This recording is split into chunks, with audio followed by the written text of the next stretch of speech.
కానీ మీరు బాబా భక్తులు, నాకు నేను కూడా కొంచెం దేవుడి భక్తుడిని కాబట్టి నాకు ఒక జాబ్ ఆపర్చునిటీ అన్నారు కాబట్టి ఒక అతను నా దగ్గరికి వచ్చాడు సార్.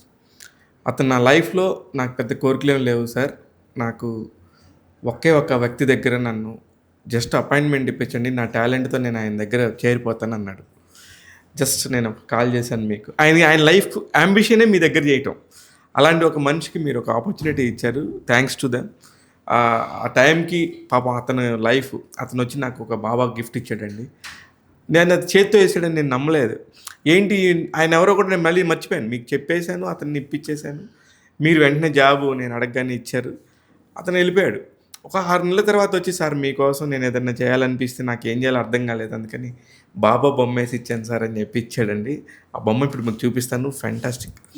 ఆ అబ్బాయి మీ దగ్గరే పనిచేసినట్టున్నాడు. ఇంకా అదండి నాకు తెలిసి చాలామంది టాలెంటెడ్ అండి.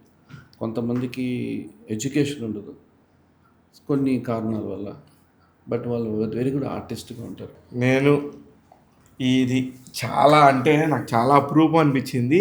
నేను కూడా ఇది ఫోటో అనుకున్నాను, కానీ అతను బాగా చేశాడు.